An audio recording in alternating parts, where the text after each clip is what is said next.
She thought blocking my only road with bulldozers would force me to obey her HOA rules, but what Karen didn't know is that I owned the only dock for miles, and every boat, every lake event, and every resident depends on it.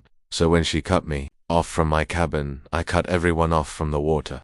The fireworks were cancelled, the summer party collapsed, and within days her own HOA turned against her. Funny how fast things sink when you mess with the one guy who controls the lake. I had been counting the days till summer like a kid waiting for Christmas. My lake cabin tucked away in a quiet, pine-framed inlet was my sanctuary. No phones, no stress, just crisp air and the sound of water lapping against the dock. I inherited the place from my grandfather, who built the cabin in the 1960s, before the HOA even existed.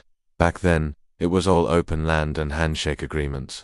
Now, the area surrounding my property had slowly transformed into some sort of suburban lake utopia, complete with HOA rules thicker than an old phone book. Still, my grandfather's deed and rights had been grandfathered in, no pun intended, which meant I wasn't part of the HOA. I didn't pay their dues, and I didn't follow their rules. That drove them absolutely crazy. Last year, they tried to fine me for unauthorized shoreline modifications after I repaired an old section of my dock. I laughed and sent back a copy of the county permit and the original deed noting the dock's private ownership rights. This year, they seemed determined to go nuclear. When I turned onto the old forest road that led to my cabin, I hit the brakes so hard my truck fishtailed in the gravel. There, parked sideways across the only access road to my land, were two yellow bulldozers, massive things. They looked like metal beasts sleeping on the trail, deliberately positioned to block any vehicle. And standing next to them, in a sun hat and holding a clipboard like she was surveying a construction site, was the queen of the HOA herself, Corinne Lehman. She turned and gave me the tight-lipped smile of someone who thought they had finally won. I got out of my truck and walked toward her, boots crunching on the gravel. Karen, I said slowly, you want to explain why I'm staring at two bulldozers where my road used to be? She adjusted her oversized sunglasses. As president of the Lakeside Community HOA, I have the authority to approve preventative erosion projects. We've decided to close this outdated access road for safety reasons. Preventative erosion, I scoffed. There's been no erosion here in decades. Well, that's your opinion, she said sweetly. The board has already approved it. And unfortunately, this road crosses common HOA-maintained land, only for 50 feet, I countered, and I've got legal easement across that section, recorded in the county courthouse. She shrugged. You'll have to take that up with our legal team. Meanwhile, this area is off-limits to vehicle traffic. I stood there for a long second, jaw locked. She thought she had cornered me, but she didn't know what I had up my sleeve. You just made a big mistake, I told her, and everyone on this lake is about to feel it. I turned and walked back to my truck without another word, watching her smug expression melt just slightly as the wind shifted. Because what Karen Fogator never knew was that my grandfather didn't just build a cabin on the lake, he also built the only usable dock on this side of the reservoir. The rest of the shoreline had long since been rendered inaccessible by natural cliffs, thick marshes, or protected wildlife zones. That meant every HOA member with a boat used my dock to access the lake. It was private land, but I'd let them use it for years out of courtesy. That courtesy was now revoked. The very next morning, I launched my little fishing boat from the old service launch on the north side and made my way to the dock. Sunlight shimmered across the water as I arrived at my cabin by boat because thanks to Karen's bulldozers, I had no other way in. Good thing my place was well stocked.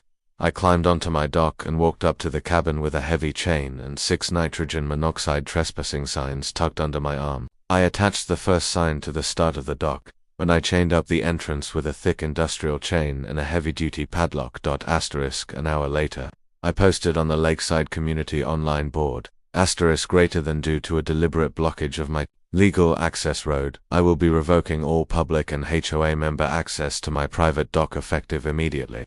This includes mooring, fishing, and boat launching. This decision will remain in place until my legal right of access is restored. Unauthorized entry will be considered trespassing and prosecuted accordingly.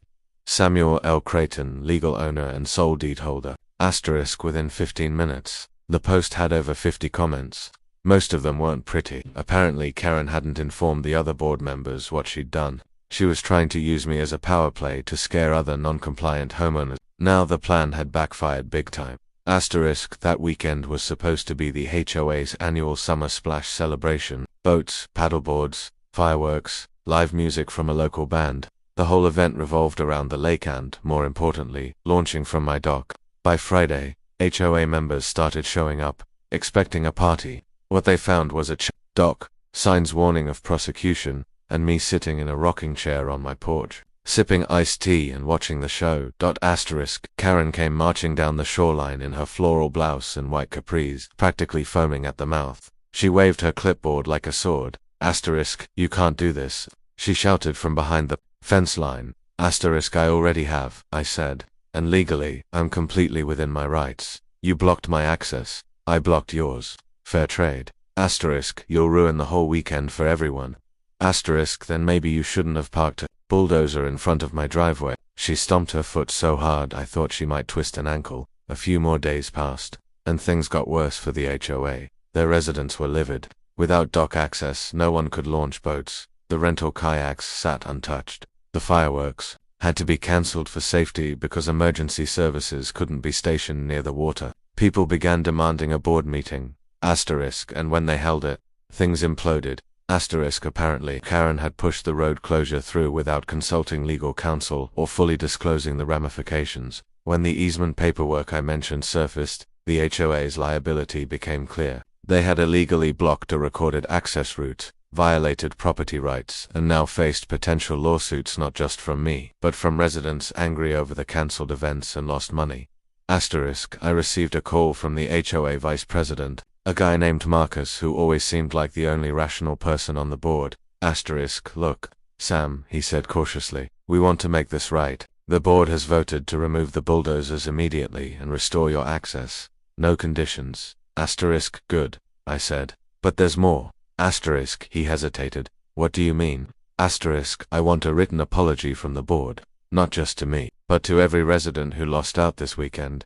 And Karen, she needs to resign as HOA president. That might be non-negotiable. Asterisk, he sighed. I'll talk to the board. Asterisk, 2 days later, I got everything I asked for. The bulldozers were gone by morning. A signed apology appeared on the community board, and Karen, she stepped down in disgrace, citing personal reasons. Asterisk, I unlocked the dock just in time for the next weekend. As boats gently drifted in and kids cannonballed off the side, I sat on the porch, a quiet smile playing on my lips. A few neighbors even waved and thanked me for standing my ground. Asterisk, I raised my glass in a silent toast to Grandpa Creighton, who always said, don't start fights but always finish 'em. Asterisk, looks like I did both.